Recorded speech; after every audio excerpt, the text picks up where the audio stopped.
What's up, everybody? We done made it to the month of February, okay? We done made it to February. In January, we talked about taking accountability for our actions, right? Okay, so I'm pretty sure we've heard enough about taking accountability, and I'm hoping that by now you actually do know what that means for you and that you have made strides to make those changes in your life where and when and if necessary, okay? So for the month of February, this first week in February, y'all, we are talking about self-actualization, okay? So we're realizing ourselves even more, but the focus for February with self-actualization is actually recognizing how we truly feel about ourselves. This is a sensitive subject because we have learned to live in protection mode, okay? And so being in protection mode causes you to put on an armor in front of your mind, in front of your eyes, sometimes a rose-colored glass in front of your eyes, and over your heart and soul in order to protect yourself from the people, things, places, situations around you, right? So with that protection actually comes not acknowledging some of the ways that we actually do feel about ourselves. And part of the reason why we don't acknowledge that is because we don't want to feel that way, right? Why do we have to feel that way? Why do I have to feel bad about myself when I know I haven't done anybody wrong? I haven't done anything wrong to feel bad about myself about, right? So the feelings, the negative feelings that we have about ourselves, they come from somewhere, okay? Now, it's either come from it being a learned behavior after long periods of time of being trained to feel like you're less than, or trained to feel like your feelings, emotions, thoughts don't matter. And that takes time, right? So it can also come from, well, actually, that's the extent of what I want to talk about that it actually comes from, okay? So, for this first week in February, what I want all of us to do is just to think about that part of us. There's a part of us that when we look in the mirror that we don't like what we see. And part of the protection that I was previously mentioning is that part of us, when we look in the mirror and we see those parts, we instantaneously dismiss it in its entirety. We dismiss the feelings. We dismiss the thought of it. Okay, so we put those blinders on again so that we don't have to really see deep down in our souls because we don't like what we see there. And it's not 100% because we don't like or love ourselves, but there's a part of us that is there that feels unliked, that feels unloved and uncared for and ignored, right? So when we look in the mirror, that is the first thing we see. That is what surfaces. And the learned behavior of protecting yourself from your elements or just from people, period. It doesn't just have to be family. It doesn't have to be close friends. It's anybody, right? Now, as kids, the closest ones to us is our family, right? It's family first. Everybody comes from family first, right? Our first friendships are formed in our family dynamics, right? And then after family, we have people outside of our quote family who we have these relationships and interactions with as well that do play a part on how we feel about ourselves, okay? And it's really hard to keep some type of self-love and self-esteem when you are constantly being put down, ignored, neglected, abused, bullied, any of those types of things, right? So, this first week, we're addressing, we're addressing how we truly feel about ourselves, and why there's a part of us that feel like we don't care, but there's a part of us that's like, no, I do. Okay? And that's the part that I want to address this first week for this session today. Okay? So that part of us that says, I don't care, but we really do. Okay? And the thing that happens, it's kind of like a reverse psychology type of situation, right? So innately, we love ourselves. We care about ourselves. We are curious about things. We like to explore. We're living, loving, laughing, and having, an awesome time until someone comes and interrupts that, right? So what ends up happening is the more people who are in positions where you expect love and you expect care and you expect attention, the more people who don't show you that love and attention, the more people who you develop these initial friendships and relationships with, stab you in the back, or basically they do something that makes you feel like deep down you don't deserve love, you don't deserve my love, you don't deserve to be loved, you're not lovable, I don't want to be bothered with you. Those types of sentiments within people's words and their actions, right? Those things play a major role in how we end up feeling about ourselves, because initially we all want to be accepted. We don't see a reason not to be accepted, right? We don't see a reason for someone not to accept us.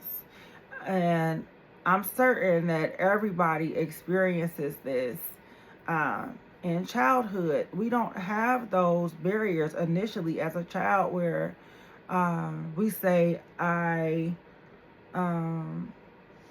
won't be accepted here.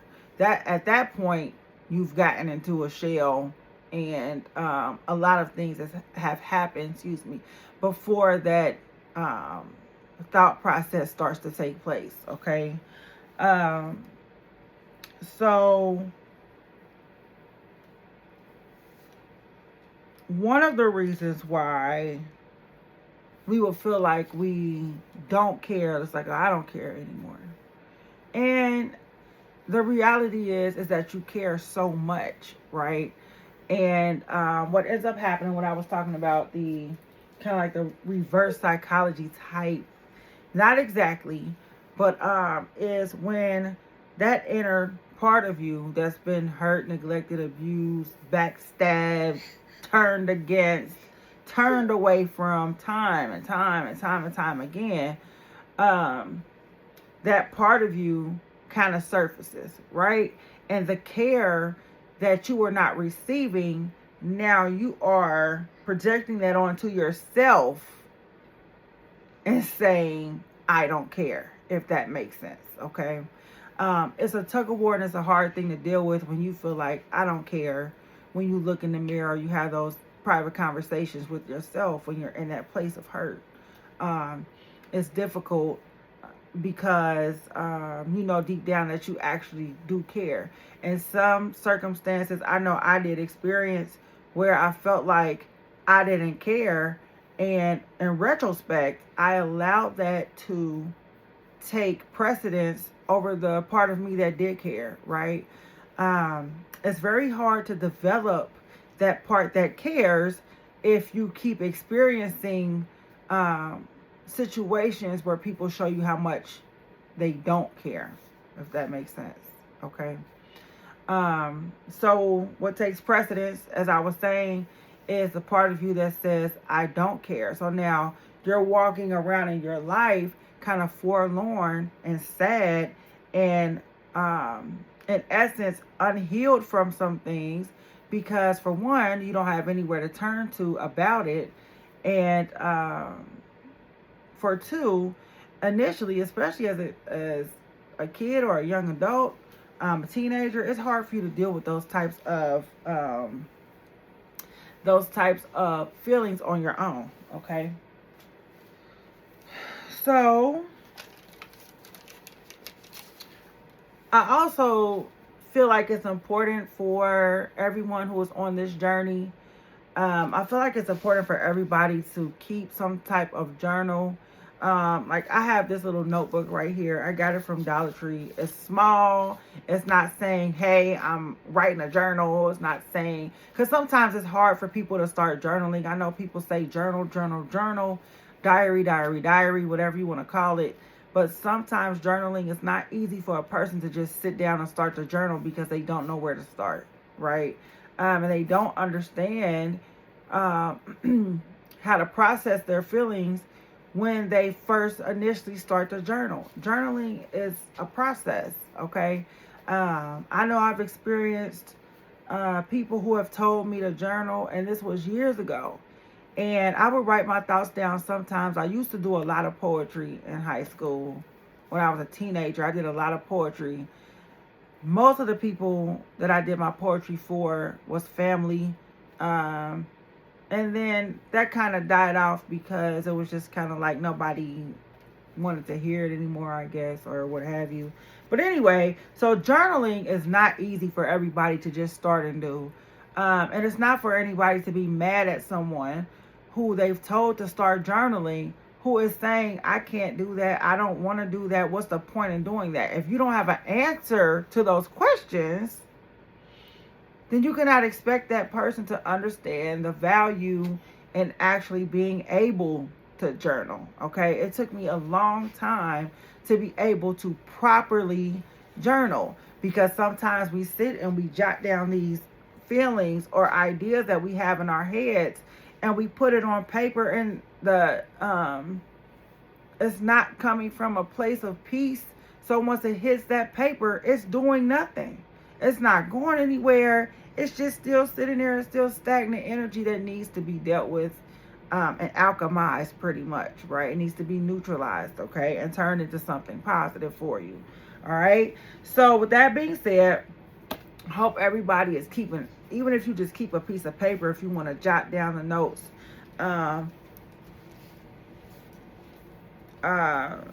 This week for self-actualization for February, I want you to, or I hope that you do, okay? We're going to write down the negative feelings that we have about ourselves. And I know everybody has them. Sometimes it can be like a plague, a never-ending record in your mind that is just constantly playing, and it's feeding just negative thoughts about you, okay? And we want to get rid of those voices. We want to get rid of that energy. We want to get rid of that voice or what have you, those thoughts. We want to get rid of that, okay? We want to break that vinyl, and then we want to melt it down, make a flower out of it or something. You know what I mean? So we're gonna, I hope that you write down, okay, the negative thoughts that you have about yourself, and I want you to do 2 columns. 2, not 1, 2. All right, I want you to do 2 columns though, right? And one is going to be the negative thoughts that you have about yourself, okay? One column is going to be not of your own doing, about the ones that are not of your own doing, and then ones of your own doing. So we're talking about if you sit down and think about the negative thoughts that you have about yourself, I am guessing, educated guessing, that the ones not of your own doing are going to be the ones that you have gotten over time through childhood and even probably after childhood, that come to you, and you just start thinking about these things because of how certain situations and people made you feel. And we're going to write those down. And then we're going to write down the ones that are of our own doing, okay?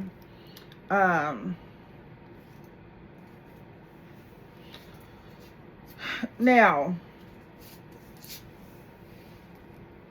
let me see.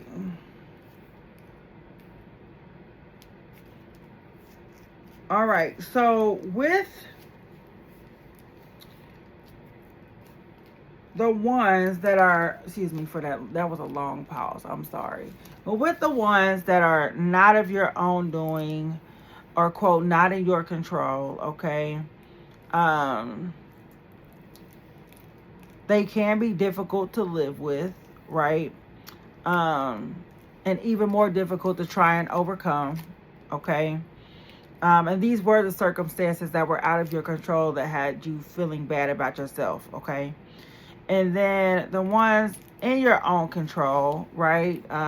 So anything that you have said to yourself that it's not on that vinyl that's playing over and over and over again, right? Not that vinyl that negative vinyl that was created over years worth of time of negative experiences, negative people, and negative comments, and towards you. These are the ones that you really say to yourself. This is also tied into taking accountability as well, because we do still have to take accountability for what we say to ourselves, okay? And we do have to take accountability for what we are saying to ourselves.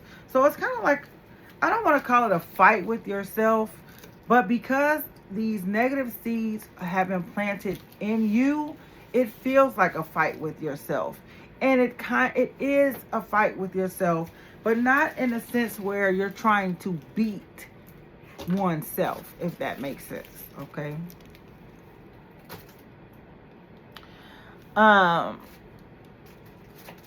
In this process, because this is maybe a little difficult, okay? Because I just want to introduce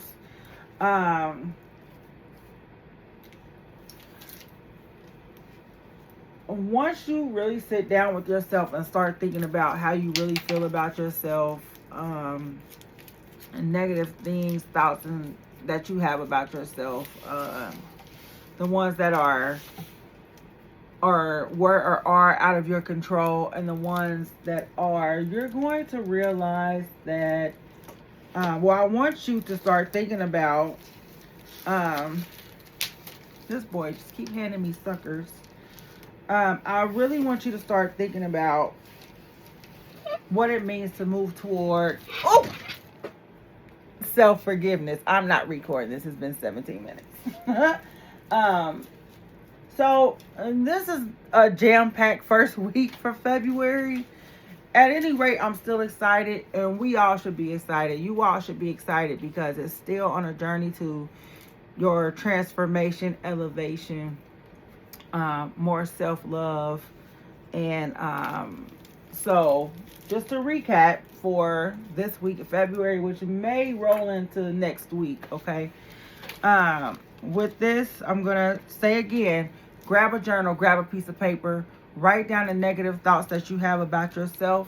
Let's categorize them. We've got 2 columns, okay? One column is the thoughts that came from outside of us, the things that were out of our control, circumstances that were out of our control that kind of caused some of those negative self-images. And then we're going to talk about the ones that were in our control that also caused some negative self-images.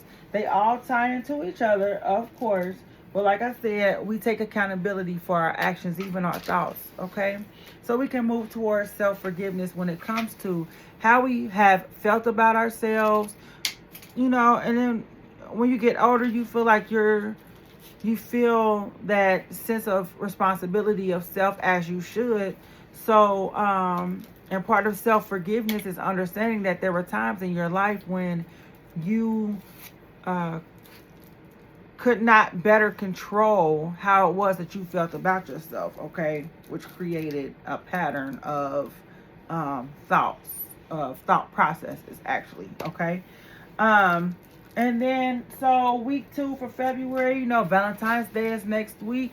I wasn't going to do this because it has nothing to do with what we're doing here. So maybe I won't mention my bags and stuff and how I'll be posted on the blog. But no, but seriously though, do that. Grab a piece of paper and we're going to write down how we feel about ourselves, and we're going to categorize what was in our control, what was not in our control, which circumstances had us feeling that way.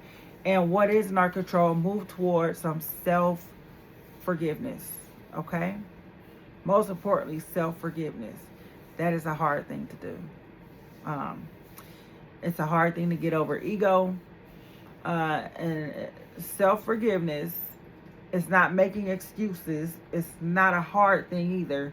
It's a progressive elevation, healing, and transformation of self when you are able to forgive oneself for things that you did out of self-hatred and lower self-esteem. Okay, so I will see y'all next week. Love you all.